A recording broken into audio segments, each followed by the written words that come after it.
Good afternoon, everyone, and welcome to Cab at Home. This summer, we're doing Chill with Art. I'm super excited about this today's project because we're using one of my favorite mediums in watercolor, and it's we're making a mobile inspired by Carolyn Gavin. She does a lot of beautiful like watercolor works, and you know, I'm just like really excited because we can really make this our own. And just a huge shout out to General Motors for being our sponsors. You know, without them, this would not be possible. We come to you every week, 4 days a week, with free art tutorials. So let's just jump right in and we're gonna get started. So let's see what we're going to need today. So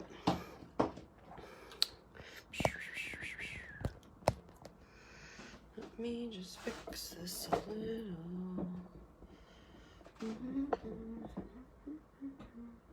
All right, here we go. Bring it down just a little bit.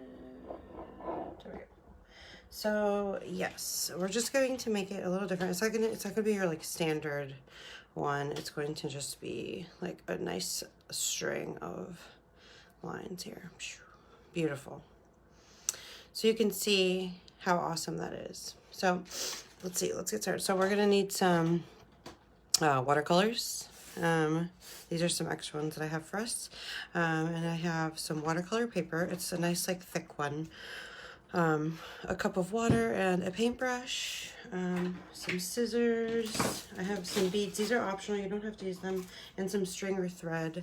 You know, I have some fishing line. So, yeah, let's just jump right in. So you can start to think about maybe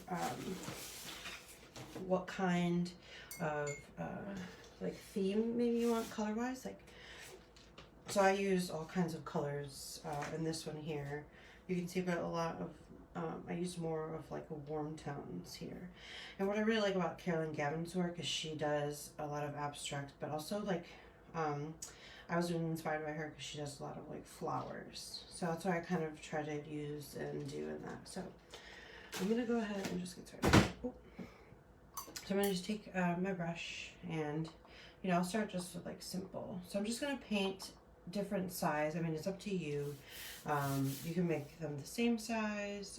You know, maybe if you want to use like a template or something, but I'm just gonna go ahead and get started. So I'm just taking my brush, wetting my color, and then really going to town. So you can create like a template for your butterfly, but I want to kind of start off with creating like a gradient of sizes.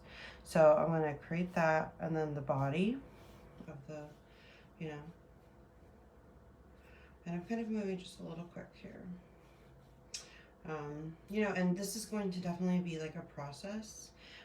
You know, so like obviously we need to wait for the watercolors to dry, and then we'll like add to them as well, which that's a lot of fun. You know, like I really like kind of taking my time and really thinking about it and coming back to it. You know, because mine took a few days, my first one. And what I really like about it is nothing is perfect, and you know, it all kind of came out different. So you see, like, you know, you can go back to it and kind of tell maybe like what you want here. So I really wanted them saturated, so I really saturated my brush with color, because I really want the base of the butterfly to be super vibrant. And you know, you can also, if you mess up, you can always think about how we're gonna color it or cut it out. I mean, I should say. So now I'm gonna take maybe like make a smaller one. So what I'm gonna do is you know, use kind of like the same shape, you know, of it, make it a little bit smaller. So I'm gonna just take it. So I'm using orange, and I'm gonna go with the same like theme of like a warm toned butterfly mobile, and I'm making sure they're not going to touch because I don't want them to bleed together. So I'm just kind of moving quickly, taking my color, taking my water, and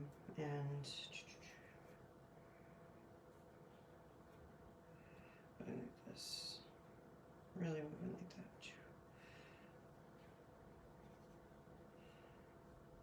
Like that. So, and then I can just let this off to dry, and I can make as many as I want. So you see, I'm going to just let that off to the side. So I do have some other ones here that I've already created. And what I really like about these is that I created these like cool tones, but you can see I let them dry and I added another layer, and like, you know, I can do the same here too. By like adding some more. So I could just take even, I'm going to just really saturate this with my color. But you can see like I'll add some extra. Like I'll add, I think, maybe some flowers onto this. But I really want to just like saturate my brush here and add some flowers. So I waited for this to dry pretty much overnight. And now I'm adding my extra details. So I'm going to clean off my brush. I'm going to grab some green and just like create a little like stem, a little dot in the middle.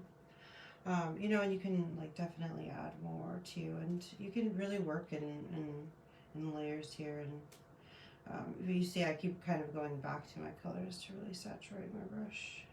So it's just like this, making sure it's dry really helps, so it's not going to like bleed, right? The colors like will not bleed into anything, which, you know, I'm gonna just take some white, maybe make it a little bit.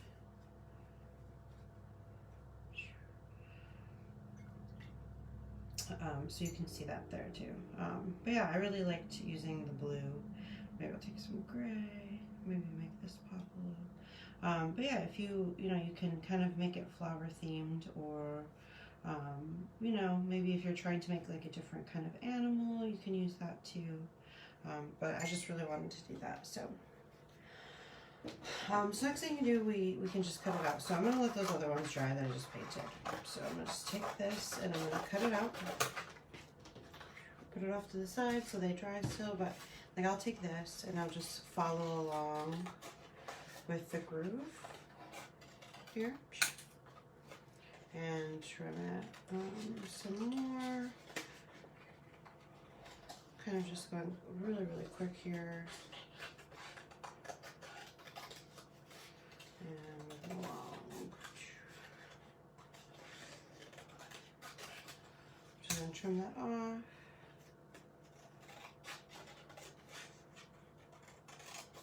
So what I really like about Carolyn and Gavin's work, and you can kind of find more of her information in the description.